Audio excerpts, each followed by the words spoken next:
Bonsai Studio of Teddy Boy Bonsai of Indonesia.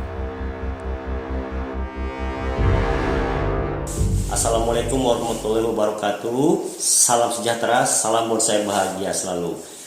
Yang masih pada semangat belajar bonsai dan sangat-sangat serius belajar bonsainya secara terstruktur dan terukur, silahkan lanjut. Bagi yang tidak serius atau main-main belajar bonsainya, silahkan langsung skip saja video ini ya. Oke, langsung saja. Ini ada bonsai asam Jawa atau Tamarindus indica yang akan kita koreksi perkembangan kehidupan estetikanya atau keindahannya di masa depan nanti, yang mana berdasarkan analisa sekeliling pohon ini terdapat beberapa bagian khususnya yang sangat-sangat signifikan, yaitu bagian anatomi daripada pohon asam Jawa ini yang terasa fals ya. Saya menyebutnya fals karena ini seni, bukan benar dan salah. Jadi kalaupun ada konteks salah dalam bidang seni, dalam hal ini bonsai, maka di situ adalah konteksnya adalah tidak enak dipandang dan itu bersifat relatif ya. Maka saya lebih suka mengistilahkannya dengan istilah fals tadi ya. Saya analogkan dengan seni musik. Kalau kita mendengar nada atau lagu yang gak enak, itu terasa fals di telinga ya. Oke, ini dia.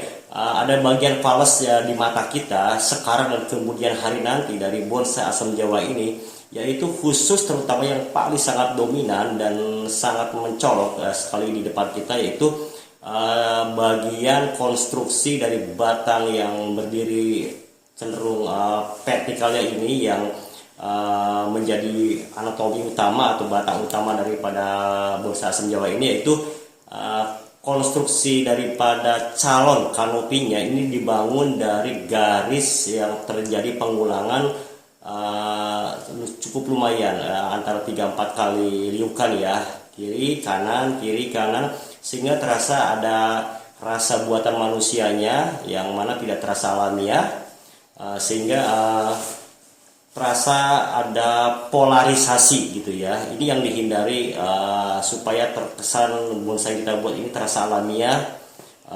Polarisasi inilah salah satu yang kita usahakan hindari dalam membuat bonsai, karena itu jelas akan menimbulkan rasa tanda kutip pohon kita kok rasanya manusiawi ya, bukan terasa natural ya.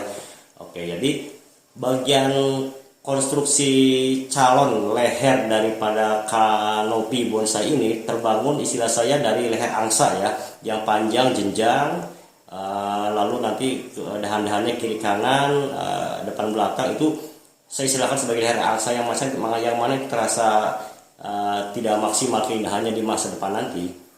Oleh karena itu, kita akan mengambil keputusan ekstrim untuk menyembelih atau mengeksekusi, memotong leher angsa tersebut.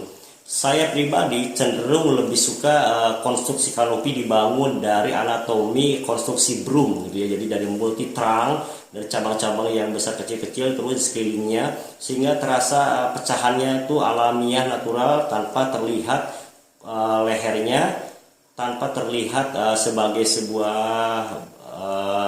bonsai yang mana kanopinya dibangun dari single trunk. Saya lebih suka dibangun kanopi dari multi trunk atau dari banyak cabang, sehingga terasa alamiah bagian kanopinya tersebut. Nanti di ujung-ujungnya daunnya akan merunduk membentuk piramida. Oleh karena itu, kita biarkan ya, yang melakukan eksekusinya, pohon kesayangannya ini adalah pemiliknya, yaitu dalam hal ini Bapak Eko. Karena ini pohon kesayangan ya. Hasil analisa saya, hasil kita berdiskusi, disepakati bahwa kedepannya untuk lebih greget lagi, lebih indah lagi, dan lebih keren lagi di masa depan nanti, calon bonsai kita ini, kita akan eksekusi, kita sembelih lehernya untuk dibangunkan kembali konstruksi kanopinya dari konstruksi anatominya broom atau multi cabang, multi dahan ya, yang membentuk satu kesatuan berupa piramida atau segitiga estetika ya. Oke, sedangkan dahan lainnya kita potong juga disesuaikan dengan bentuk keseluruhan calon bonsai kita di masa depan nanti. Jadi lessonnya atau pelajaran yang bisa diambil adalah segeralah mengambil keputusan sebelum terlambat, karena nanti seandainya terlambat mengambil keputusan berarti terjadi kerugian dua hal. Pertama adalah kerugian secara waktu, jadi waktu yang dibutuhkan, perjalanan waktu yang diperlukan untuk membentuk bonsai itu sampai dengan finish akan jauh lebih lama karena terlambat mengambil keputusan. Kedua, nah ini yang finalnya nanti kalau terlambat mengambil keputusan, mengeksekusi atau melakukan tindakan perbonsaian dalam rangka pembentukan tertentu, itu akan menimbulkan tanda kutip cacat estetika seumur hidupnya bonsai tersebut. Nah kalau sudah begitu, kadang-kadang ya bonsai itu tidak kemana-kemana, mau udah jadi tapi konstruksinya atau bagian-bagian tertentunya yang sangat dominan, terasa tidak enak, mau dipotong sayang karena sudah terlanjur besar, terlanjur panjang, atau terlanjur ribut, ataupun pertimbangan estetika lainnya, namun diteruskan juga terasa fals sehingga nilai estetikanya kurang maksimal, terutama bagi teman-teman kita pekerja seni bonsai yang berniaga juga. Harga jualnya jadi juga tidak maksimal, tidak optimal ya, tidak sampai di titik yang kita inginkan sales price-nya ya.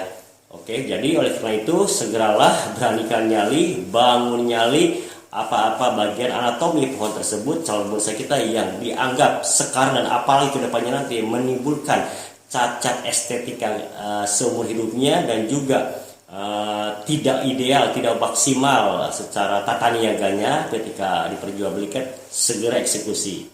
Oke, selamat mencoba dan berkarya. Salam bonsai bahagia selalu. Wassalamualaikum warahmatullahi wabarakatuh.